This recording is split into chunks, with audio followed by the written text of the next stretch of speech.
সেই জঙ্গলের রাজা বাঘ। তার নাম শক্তি।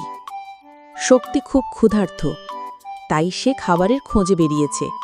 তার নমনীয় দেহ গাছপালা আর লতাপাতার আড়ালে সন্তর্পণে এগিয়ে চলেছে। তার প্রতিটি পদক্ষেপ ছিল অত্যন্ত সতর্ক। হঠাৎ শক্তি দূরে এক হরিণের দলকে দেখতে পেল। হরিণগুলোর নিশ্চিন্ত মনে ঘাস খাচ্ছিল। তাদের মধ্যে একটি ছোট হরিণ, নাম তার চঞ্চল। সে দলছুট হয়ে একটি ঝর্ণার কাছে জল খাচ্ছিল। শক্তি এই সুযোগটারই অপেক্ষায় ছিল। সে ধীরে ধীরে নিঃশব্দে চঞ্চলের দিকে এগোতে লাগল।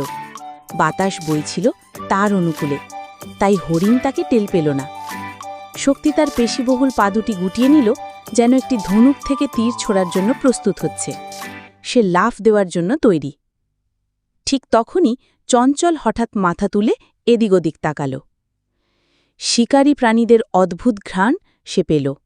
শক্তিকে দেখে সে তার সর্বশক্তি দিয়ে দৌড়াতে শুরু করল। চঞ্চল জীবন বাঁচানোর জন্য দৌড়াচ্ছিল, আর শক্তি তার ক্ষুধা মেটানোর জন্য। শক্তিশালী বাঘ তার দ্রুতগতিতে চঞ্চলকে প্রায় ধরে ফেলেছিল, কিন্তু চঞ্চল এক ঝটকা লাফ দিয়ে একটি বড় পাথরের উপর উঠে পড়ল। শক্তিও লাফ দিল, কিন্তু পা পিছলে গিয়ে সে নিচে পড়ে গেল। চঞ্চল সে সুযোগে দ্রুত বনের গভীরে পালিয়ে গেল। শক্তি আহত হলেও বুঝতে পারল যে চঞ্চল তার সাহসিকতা আর বুদ্ধির জোরে বেঁচে গেল। শিকার না পেলেও সে বুঝতে পারল সব সময় শক্তি দিয়ে জেতা যায় না। বেঁচে থাকার জন্য বুদ্ধি আর সাহসের প্রয়োজন।